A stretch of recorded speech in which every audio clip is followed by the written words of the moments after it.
अरे विराट भाई, 1 किलो चीनी दे दो।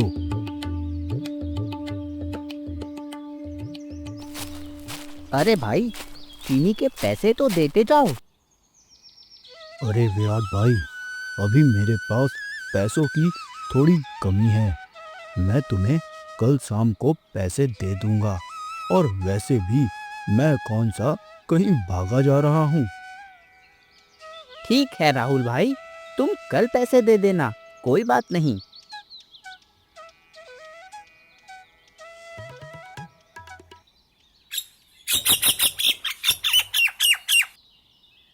विराट भाई, 1 किलो आटा दे दो। यह लो मित्र, तुम्हारा 1 किलो आटा। अरे, तुम कहाँ जा रहे हो? आटे के पैसे तो देते जाओ। अरे विराट भाई, मेरे बच्चे भूखे हैं। उन्होंने पिछले 2 दिनों से कुछ नहीं खाया और मेरे पास अभी एक भी पैसा नहीं। मैं तुम्हें जैसे ही मेरे पास पैसे आएंगे दे दूंगा। अभी मुझे बस आटा ले जाने दो। अच्छा अच्छा, ठीक है भैया, ठीक है, आटा ले जाओ। लेकिन जैसे ही पैसे आए मुझे पैसे दे देना, भूल मत जाना। रामपुर नामक एक छोटे से गांव में विराट नाम का एक ईमानदार दुकानदार रहता था। वह अपनी ईमानदारी और लोगों की मदद करने के लिए जाना जाता था। विराट का मानना था कि एक दुकानदार होने के नाते उसकी जिम्मेदारी है कि वह गांव के लोगों की जरूरतों को पूरा करे। अरे विराट बेटा, तुम राहुल को हर रोज उधार क्यों देते हो? इसके पास बहुत पैसा है, फिर भी यह तुम्हें नहीं देता। सारे गांव वाले जानते हैं कि यह पैसे वाला है, लेकिन तुम अनजान बन रहे हो। क्या सच में काका? मैं यह नहीं जानता। यह तो मुझसे हर रोज नए बहाने बनाकर सामान ले जाता है और कभी कहता है कि मेरे पास पैसे नहीं हैं, कभी कहता है मेरे घर में कोई बीमार है। मुझे इस बात का बिल्कुल पता नहीं था कि यह मुझसे झूठ बोलता है। अरे विराट बेटा, यह तो तुम्हारे साथ ईमानदारी नहीं कर रहा है। तुम बहुत सीधे हो, इसीलिए यह तुम्हारा फायदा उठाता है। तुम्हें इससे संभल कर रहना चाहिए। यह बहुत ही चालाक है। आप बिल्कुल सही कह रहे हैं काका। कल जब यह आएगा तो मैं इसे सामान तभी दूंगा जब यह मेरे पुराने पैसे वापस करेगा। मैं अब और बेवकूफ नहीं बनने वाला हूँ। विराट की दुकान गांव का एक महत्वपूर्ण केंद्र थी, जहां लोग अपनी दैनिक जरूरतों का सामान खरीदते थे। विराट की सबसे बड़ी विशेषता यह थी कि वह गरीब और जरूरतमंद लोगों की मदद करने में कभी पीछे नहीं हटता था। वह अक्सर उधार देता था, खासकर उन लोगों को जो आर्थिक रूप से कमजोर थे। राहुल, आज तुम फिर से विराट को चूना लगाकर आ गए। उस सज्जन व्यक्ति को इस तरह फंसाने में तुम्हें शर्म नहीं आती? वह हमें उधार देता है और तुम उसे पैसे देने की वजह उससे फायदा उठा रहे हो। अरे भाग्यवान, उसकी दया का फायदा उठाने में क्या हर्ज है? वह खुद ही हमसे लुटने के लिए बैठा है। बस उसके सामने थोड़ा सा भावुक होकर रो देते हैं और वह हमें बिना पैसे लिए सब कुछ फ्री में दे देता है। जब फ्री में इतना कुछ मिल रहा है तो मेहनत करने की क्या जरूरत है? लेकिन राहुल, यह सही नहीं है। एक दिन वह भी तुम्हारे इस धोखे को समझ जाएगा। फिर क्या करोगे? और तुम्हें शर्म नहीं आती? अपने ही फायदे के लिए किसी ईमानदार व्यक्ति का शोषण कर रहे हो। अरे, वह इतनी आसानी से समझ नहीं पाएगा। और अगर उसने पैसे मांगे भी तो मैं फिर से वही चाल चल दूंगा। थोड़ा सा रो दूंगा, थोड़ा भावुक हो जाऊंगा और फिर से वह मुझे सामान उधार दे देगा। जब फ्री में सब कुछ मिल रहा है तो उसे पैसे क्यों दें? तुम भी खामखा चिंता कर रही हो। उसे कभी नहीं पता चलेगा कि मैं उससे झूठ बोलता हूँ। लेकिन यह गलत है राहुल। हमें अपनी गलतियों को सुधारना चाहिए और सही तरीके से जीना चाहिए। तुम्हारी इस आदत से हमारे रिश्ते भी खराब हो सकते हैं। अरे, अभी तो सब ठीक चल रहा है, तो क्यों ना इसका फायदा उठाया जाए। आगे की चिंता बाद में करेंगे। अभी जो मिल रहा है उसी से खुश रहो। गांव में कुछ लोग विराट की इस अच्छाई का गलत फायदा उठाने लगे। वे लोग विराट से उधार लेकर उसके पैसे नहीं देते थे। वे तरह तरह के बहाने बनाते और विराट को छूना लगा जाते। विराट की सज्जनता और भोलापन इन लोगों के लिए एक अवसर बन गया था। अरे विराट भाई, मुझे 5 किलो आटा और 5 किलो चावल दे दो।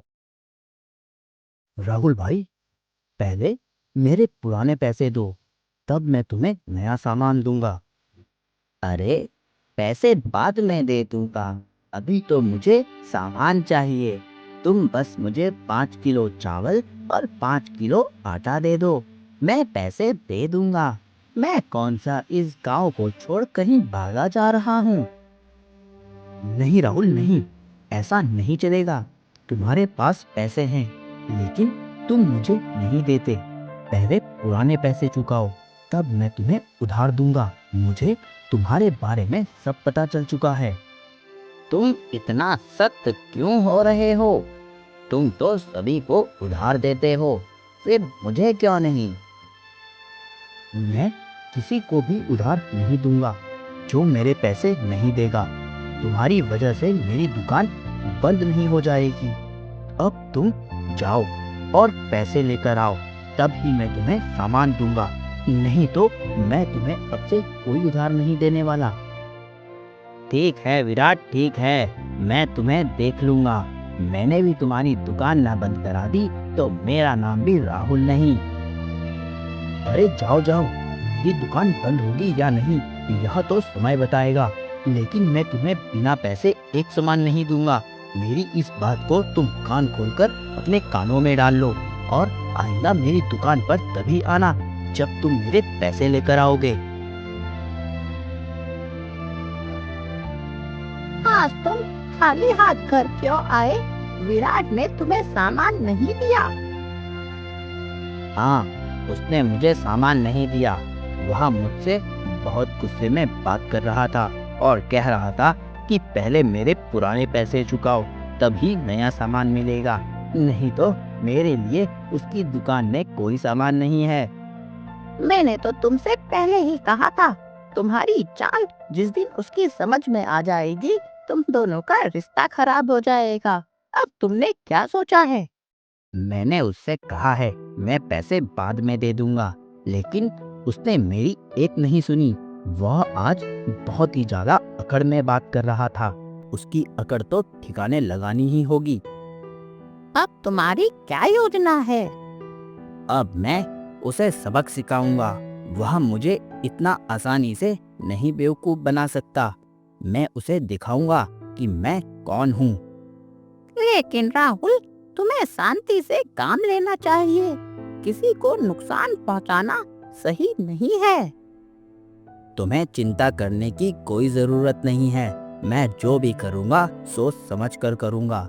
विराट को उसकी औकात दिखाने का समय आ गया है।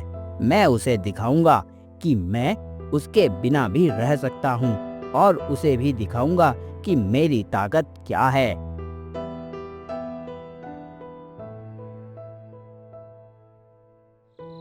राहुल रात के समय विराट की दुकान में घुस जाता है और उसके अनाज में मिलावट करने लगता है।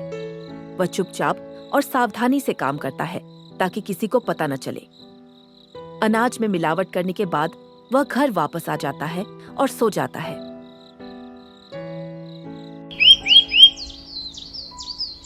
अगले दिन विराट की दुकान पर एक व्यक्ति आया और गुस्से में विराट से कहता है, अरे विराट भाई, तुम्हारे राशन में कुछ गड़बड़ है। मेरा परिवार के लोग बीमार पड़ गए हैं।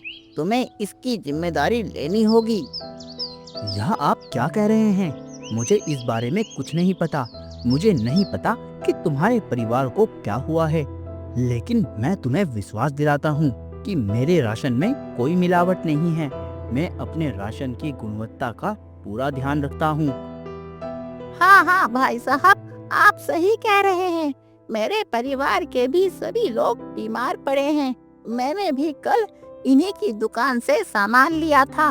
इनका आटा खाकर आज मेरा पूरा परिवार हॉस्पिटल में एडमिट हो रखा है। राहुल, जो पीछे से सुन रहा था, आगे आकर कहता है, देखो भाई लोग, विराट की दुकान का यही हाल है। यह अपने फायदे के लिए किसी की जान भी जोखिम में डाल सकता है। इसे इसकी सजा मिलनी चाहिए। अरे हाँ हाँ, बिल्कुल सही कह रहे हो। इसे तो इसकी सख्त सजा मिलनी चाहिए। अरे मुखिया जी, मैं विराट की दुकान से आटा ले गया था और इसकी दुकान का आटा खाकर आज मेरा परिवार अस्पताल में भर्ती हो रखा है। हाँ हाँ मुखिया जी, यह बिल्कुल सही कह रहे हैं। मैं भी विराट की दुकान से आटा लेकर गई थी और मेरा परिवार भी अस्पताल में भर्ती हो रखा है। अरे मुखिया जी, यह विराट अपने फायदे के लिए किसी की जान भी ले सकता है। मैं तो कहता हूँ इसे इसकी सख्त से सख्त सजा मिलनी चाहिए। नहीं नहीं सरपंच साहब, मैंने ऐसा कुछ गलत नहीं किया। मैं तो अपने राशन की पूरी गुणवत्ता की जांच करता हूँ। उसके बाद ही मैं राशन आगे बांटता हूँ। और वैसे भी मैं तो गांव की मदद करता हूँ। गांव के उन लोगों को जिनके पास पैसे नहीं, मैं उधार में ही राशन देता हूँ। फिर भला मैं ऐसे मिलावट क्यों करूँगा? इसके पीछे जरूर किसी की साजिश है। मुझे इस साजिश में फंसाया जा रहा है। अरे नहीं नहीं सरपंच साहब, नहीं नहीं, यह कोई साजिश नहीं। यह तो इसका धंधा है जिसमें यह पैसे छाप रहा है। गरीबों का सहारा लेकर, उन्हें एक वक्त का उधार देकर उनसे 4 गुना बकाया वसूल करता है। और देखो यहाँ सबके सामने कितना सज्जन बन रहा है। मैं तो कहता हूँ इसकी दुकान बंद कर इसे गांव से निकाल देना चाहिए। नहीं नहीं सरपंच साहब, यह सरासर झूठ है। मेरी दुकान में कोई मिलावट नहीं होती। मुझे फंसाया जा रहा है। अरे ठीक है राहुल और विराट, दोनों की बातें सुनने के बाद मुझे लगता है कि विराट को अपने राशन में मिलावट करने की सजा तो मिलनी ही चाहिए। हाँ हाँ सरपंच जी, मैं भी तो आपसे यही कह रहा हूँ। मैं तो कहता हूँ इसे इस गांव से निकाल देना चाहिए। नहीं तो क्या पता किसी दिन यह गांव के किसी व्यक्ति की जान ले ले। सरपंच साहब, यदि आप मुझे गांव से निकाल देंगे, मेरी दुकान बंद कर देंगे, तो फिर मेरा क्या होगा? मेरी बीवी है, मैं कहाँ भटकूंगा? अरे अरे विराट, यह तुझे यह मिलावट करने से पहले सोचना चाहिए था। तूने गांव के मासूम लोगों के जिंदगी के साथ खिलवाड़ किया है। इसकी सजा तो तुम्हें मिलेगी। तुम्हें इस गांव को कल ही छोड़कर जाना होगा। सरपंच साहब, मैं आपसे विनती करता हूँ, मेरे साथ इतना अन्याय ना किया जाए। मैंने कुछ गलत नहीं किया। विराट, तुमने कुछ गलत किया या नहीं, इसका सबूत तो हमारे सामने है। तुम्हें कल सुबह ही इस गांव को छोड़कर जाना होगा। मुखिया जी, मुझे एक मौका और दीजिए। मैं साबित कर दूंगा कि मैं सही हूँ। मेरे ऊपर लगाए गए आरोप झूठे हैं। नहीं नहीं विराट, नहीं नहीं, तुमने बहुत देर कर दी। तुम्हें यह सब पहले सोचना चाहिए था। अब तो तुम्हें इस गांव को छोड़कर जाना ही होगा।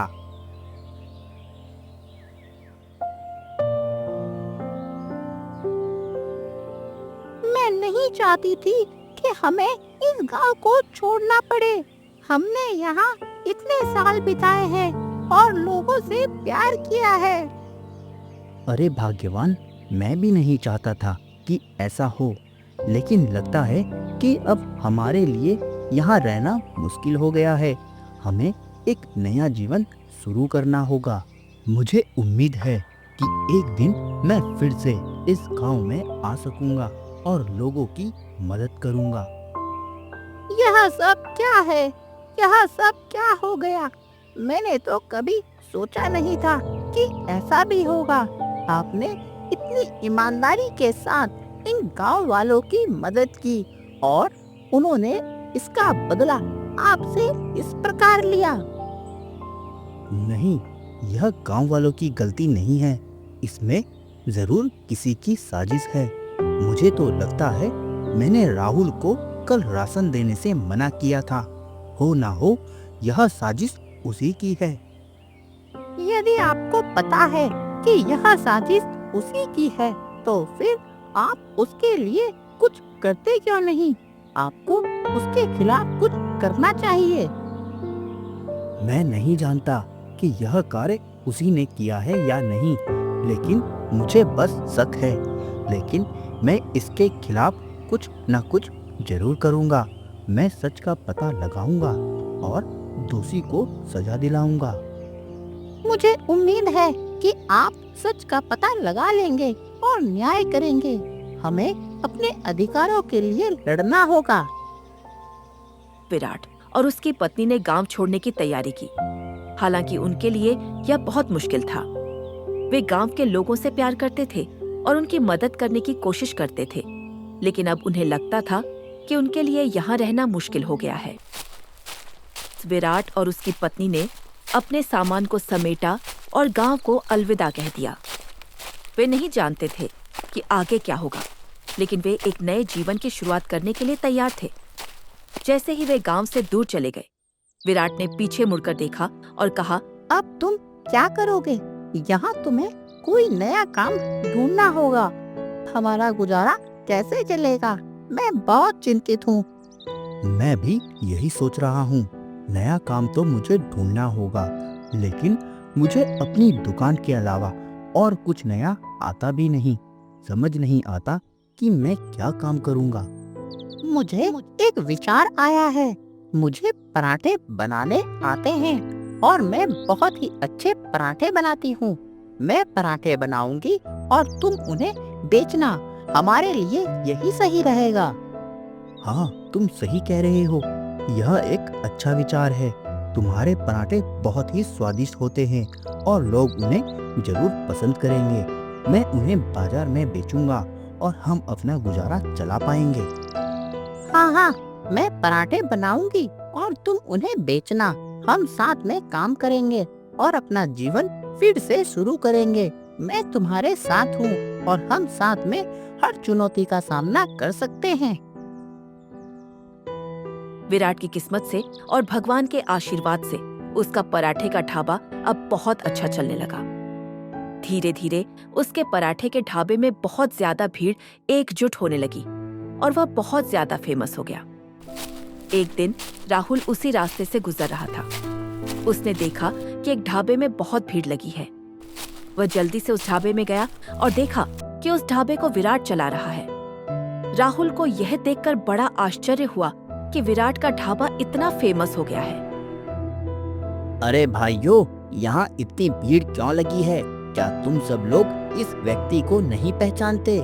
जी हाँ, यह वही व्यक्ति है जिसने अपने राशन में मिलावट कर गांव के लोगों को बेचा, जिसके बाद गांव के लोग बीमार पड़ने लगे। और जब इसकी सच्चाई गांव वालों के सामने आई तो गांव वालों ने इसकी दुकान बंद कर इसे गांव से बाहर निकाल दिया।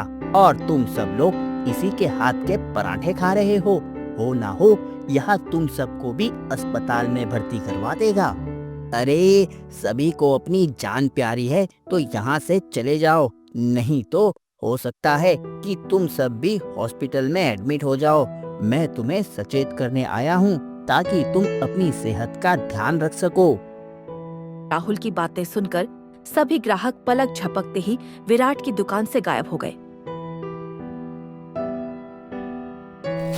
विराट अपने पराठों से भरी हुई टोकरी लेकर घर की तरफ जा ही रहा था कि रास्ते में उसे एक बुढ़िया जमीन पर पड़ी मिली। बुढ़िया की उम्र काफी ज्यादा थी और वह बहुत कमजोर दिख रही थी। विराट ने तुरंत अपनी टोकरी नीचे रखी और बुढ़िया की तरफ बढ़ा। बुढ़िया ने विराट को देखा और कहा, बेटा, मुझे लगता है कि मैं गिर गई हूँ और मेरे पैर में चोट लग गई है। मुझे घर तक पहुँचाने में मेरी मदद कर दो। माता, आप चिंता मत करें, मैं आपको आपके घर पहुंचा दूंगा। बेटा, तुम्हारी मदद के लिए धन्यवाद। तुम्हारे जैसा बेटा हर किसी के पास नहीं होता। कोई बात नहीं बूढ़ी माँ, यह तो मेरा फर्ज है। जब विराट बुढ़िया को छोड़कर वापस आया तो उसने देखा कि उसकी टोकरी वहां से गायब है। उसे बहुत चिंता हुई और उसने सोचा कि उसकी टोकरी में रखे हुए पराठे कहाँ गए। अरे अरे, यह क्या हुआ? मेरी टोकरी कहाँ है? मेरे पराठे कहाँ हैं? वह वहां खड़ा होकर सोचने लगा और फिर थक हार कर अपने घर की ओर चला गया। घर जाकर जब उसकी पत्नी ने उससे पूछा, विराट ने अपनी पत्नी को बताया कि कैसे उसने एक बुढ़िया की मदद की और जब वह वापस आया तो उसकी टोकरी गायब थी। विराट की पत्नी ने कहा, लगता है तुम्हारे पराठे और टोकरी कोई चोर ले गया। तुम्हें चिंता करने की कोई आवश्यकता नहीं। हम फिर से पराठे बना लेंगे और टोकरी की भी व्यवस्था कर लेंगे। अगले दिन जब विराट पराठों से भरी टोकरी को लेकर बेचने के लिए गया, तभी उसकी दुकान पर एक व्यक्ति आया। अरे भाई साहब, मैं एक गरीब बच्चों की संस्था चलाता हूँ। मेरे पास अब पैसे खत्म हो गए हैं। मुझे आपकी सहायता की आवश्यकता है। मेरे बच्चों ने पिछले 2 दिनों से कुछ नहीं खाया और वह भूख से तड़प रहे हैं। क्या आप यह पराठे मुझे उधार दे सकते हैं? जैसे ही मुझे पैसे मिलेंगे मैं आपको आपके इन पराठों के पैसे दे दूंगा। बस मुझे आपकी सहायता चाहिए। हाँ हाँ भाई साहब, तुम इन्हें ले जा सकते हो। तुम्हारे पास जब पैसे आए तो तुम मुझे दे देना। मुझे पता है कि बच्चों के लिए यह खाना कितना जरूरी है। धन्यवाद भाई साहब, आपकी इस सहायता के लिए मैं आपका आभारी रहूंगा। मैं वादा करता हूँ कि जैसे ही मुझे पैसे मिलेंगे मैं आपको पैसे दे दूंगा। कोई बात नहीं, मैं तुम्हारे बच्चों के लिए यह पराठे देता हूँ। तुम जाओ और अपने बच्चों को खाना खिलाओ। विराट खाली हाथ अपने घर वापस चला जाता है। तभी विराट की पत्नी विराट से कहती है, आज तुम फिर खाली हाथ वापस आ गए। अब तो हमारे पास कल पराठे बनाने का भी राशन नहीं बचा है और घर में सारा राशन खत्म हो गया है। हमारे पास आज खाने के लिए बस जो सुबह पराठे बनाए थे उनमें से 2 ही बचे हैं। कोई बात नहीं, आज हम उन्हीं 2 पराठों को खाकर गुजारा कर लेंगे। कल ईश्वर हमारे लिए कुछ ना कुछ जरूर करेगा। हमें धैर्य रखना होगा और आगे बढ़ना होगा। विराट और उसकी पत्नी उन पराठों को खाने ही वाले होते हैं कि तभी उन्हें बाहर एक बाबा की आवाज सुनाई देती है। बेटा, मैं बहुत भूखा हूँ। क्या तुम्हारे पास कुछ खाने को है? मैं तुम्हें कुछ आशीर्वाद दे दूंगा। वह दोनों बाहर जाकर देखते हैं और एक साधु बाबा को वहां खड़ा पाते हैं। विराट और उसकी पत्नी ने एक दूसरे को देखा और सोचा कि उनके पास तो बस 2 पराठे बचे हैं, लेकिन फिर भी उन्होंने बाबा को मना नहीं किया और कहा, बाबा, हमारे पास 2 पराठे हैं, आप इन्हें खा सकते हैं। बाबा ने उन दोनों पराठों को खाया और जब तक विराट और उसकी पत्नी बाबा के लिए पानी लेने गए, उतने में बाबा बाहर से गायब हो गया। जब वे वापस आए तो उन्होंने देखा कि बाबा वहां नहीं है, लेकिन जहां पर बैठकर बाबा खाना खा रहा था वहां पर सोने से भरा एक संदूक रखा हुआ था। विराट और उसकी पत्नी ने बाहर जाकर उस बाबा को ढूंढा, लेकिन उस बाबा का कोई अता पता नहीं था। लगता है कि वह बाबा कोई साधारण व्यक्ति नहीं था। उन्होंने हमें इतना बड़ा आशीर्वाद दिया है। हमें उनकी कृपा का सम्मान करना चाहिए और इस सोने का सही उपयोग करना चाहिए। तुम ठीक कह रहे हो। हमें इस सोने का सही उपयोग करना चाहिए और गरीबों की सहायता करनी चाहिए। बाबा के उस आशीर्वाद से विराट एक बड़ा आदमी बन चुका था।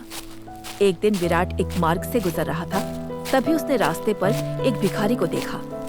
वह उस भिखारी के पास गया तो उसने देखा ये तो राहुल है। तभी उसने राहुल से कहा, अरे राहुल, यह तुम्हें क्या हो गया? तुम यहाँ भीख क्यों मांग रहे हो? अरे विराट भाई, मेरे ऊपर बहुत ही बड़ी मुसीबत आन पड़ी है। मेरा घर परिवार वाले बहुत बीमार हैं। उनके इलाज में मेरा घर, जमीन, जायदाद सब कुछ बिक चुका है, लेकिन अभी तक मैं अस्पताल का कर्ज नहीं चुका पा रहा हूँ। इसीलिए अब मैं भीख मांग रहा हूँ ताकि मैं अस्पताल का कर्ज चुका सकूं और अपने परिवार की रक्षा कर सकूं। नहीं राहुल, तुम्हें भीख मांगने की कोई आवश्यकता नहीं। मैं तुम्हारी सहायता करूंगा। मैं तुम्हें और तुम्हारे परिवार को अस्पताल के कर्जे से मुक्त कर दूंगा। मैं तुम्हारे साथ हूँ। चलो, मेरे साथ चलो। आपका बहुत बहुत धन्यवाद। आपने मेरी इतनी सहायता की। मैं आपसे क्षमा चाहता हूँ। आपकी दुकान में उस सारे राशन में मिलावट का जिम्मेदार मैं ही हूँ। मैंने ही आपके राशन में मिलावट की थी और मेरी ही वजह से गांव के सभी लोग बीमार पड़े। मैं क्षमा चाहता हूँ। आप मुझे माफ कर दीजिए। कोई बात नहीं राहुल, मैं यह जानता हूँ, लेकिन फिर भी मैं तुम्हारी सहायता करूँगा। तुम चिंता मत करो। यह सब जानते हुए भी आपने मुझे माफ किया और आपने मेरी मदद की। ना जाने मैं आपका कर्ज कैसे उतार पाऊंगा। यह कोई कर्ज नहीं, तुम मेरे मित्र हो और मित्र की सहायता करना दूसरे मित्र का धर्म होता है। आपका बहुत बहुत धन्यवाद विराट भाई। मैं पंचायत में जाकर यह बताऊंगा कि इसमें आपकी कोई गलती नहीं थी। वह सब जो राशन में मिलावट की गई थी, वह मैंने की थी। उसकी सजा मुझे मिलनी चाहिए, आपको नहीं। राहुल ने पंचायत में जाकर सरपंच के सामने विराट से माफी मांगी और अपना गुनाह कबूल किया कि उसी ने विराट की दुकान में सभी राशन में मिलावट की थी। सरपंच और पंचायत के सदस्यों ने राहुल की बात सुनी और विराट की बेगुनाही की पुष्टि की। इस प्रकार विराट को अपना खोया हुआ सम्मान वापस मिल गया। विराट और उसकी पत्नी को गांव के लोगों ने फिर से सम्मान और प्रेम के साथ देखा। विराट और उसकी पत्नी अपने गांव में फिर से वापस आ गए और उन्होंने अपने व्यवसाय को फिर से शुरू किया।